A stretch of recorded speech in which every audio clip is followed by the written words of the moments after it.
नाही गाड्या फोडाफोडीचं नाही आहे बघा. जाहीर ते काही करतील, कुठे गाड्या फोडाफोडीचा विषय आणि गाड्या फोडाफोडीचा विषय कशाला? अहो विचाराची फोडाफोडी जी करताय तुम्ही ती थांबली पाहिजे पहिल्यांदा. आणि मी काय म्हणतो, हे काल आता आमच्या मग भगिनी आल्या, काही आमचे बांधव आले, युवक आले, त्यांचा दोष देत नाही. अहो जिथं सुशीलकुमार शिंदे, प्रणितीताई हा बुद्धिभेद करतात, अशा पद्धतीचा गैरसमज पसरवतात आणि त्यांना जोडे मारा आंदोलन झालं, त्यांच्यावरती टीका झाली म्हणून अशा पद्धतीनं या ठिकाणी महिला कार्यकर्ते सोडवतात, त्यांना तिकडे पाठवतात, पोलिसाच्या ताब्यात देतात. हे बरोबर नाही. आमचं म्हणणं तेच आहे.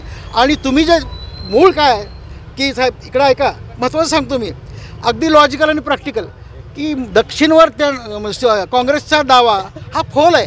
हे मी जाहीरपणाने या ठिकाणी तुम्हाला सांगतो. कारण ज्या वेळेला सुशीलकुमार शिंदे मुख्यमंत्री असताना त्यांना दक्षिणची उमेदवारी मिळाली, त्यावेळेला वंदनीय शिवसेना प्रमुख बाळासाहेब ठाकरे यांनी त्या ठिकाणी एक मागासवर्गीय कार्यकर्ता राज्याचा मुख्यमंत्री होतो, आपण दुधात मिठाचा खडा टाकायचा नाही आणि म्हणून शिवसेनेचं उमेदवारी न देता त्यांना बिनशर्त पाठिंबा जाहीर केला. ते बाळासाहेब, ती शिवसेना या ठिकाणी आहे, तुमच्यासोबतच आजही आहे. आणि मग तुम्हाला दावा, कुठं दावा आहे तुमचा खासदार किती वेळा निवडून आला? सुशीलकुमार शिंदे किती वेळा पडले सोलापूर लोकसभेला? आपल्या उज्ज्वलाताई किती वेळा पडल्या? आनंदराव देवकते का पडले?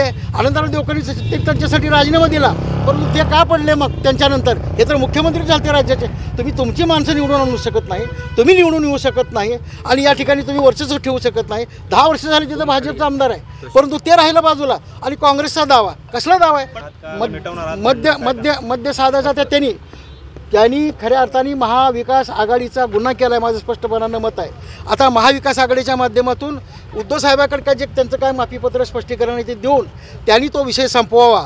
आणि अशा पद्धतीनं कलागती करून त्याच्यात तर आमचा जन्मच गेला आहे, या कलागतीमध्येच आमचा जन्म झाला आहे. आम्ही काय असं घाबरणार नाही, आम्हाला कोणी डरकाळे आमच्यासमोर फोडायचे नाही, आम्ही ओरिजिनल वाघ आहोत. आणि त्याच्यामुळं हे सगळं आम्हाला सांगण्याची गरज नाही. परंतु जर अशा पद्धतीनं जर करत असाल आणि या सोलापूर जिल्ह्याच्या माध्यमातून महाविकास आघाडीचं वातावरण खराब करणार असाल, त्या ठिकाणी धोरणी माणसं आहे तुम्ही. सुशीलकुमार शिंदे साहेब परिपक्व राजकारणी आहेत, हे त्यांच्याकडून असं का होतं आहे? ते पोरीच्या आहारी जातात का पोरगी आणखून कोणाच्या आहारी जाते हे आम्हाला माहीत नाही, परंतु हे काहीतरी घडतं, चुकीचं घडतं आणि बिघडतं. हे बिघडू देऊ नका. आणि बिघडवण्याचा तुम्ही प्रयत्न केला तर निश्चितपणानं या ठिकाणी काही जरी झालं तर या ठिकाणी शिवसेनेची ताकद पणाला लावून आम्ही तुमचा बंदोबस्त केल्याशिवाय राहणार नाही, हे आमचं स्पष्टपणाने सांगणं आहे. हे आमच्याशी तुम्ही करू नका, पंगा घेऊ नका, हे आम्हाला भेडसावायला जाऊ नका, कारण आम्ही चूक केलीच नाही.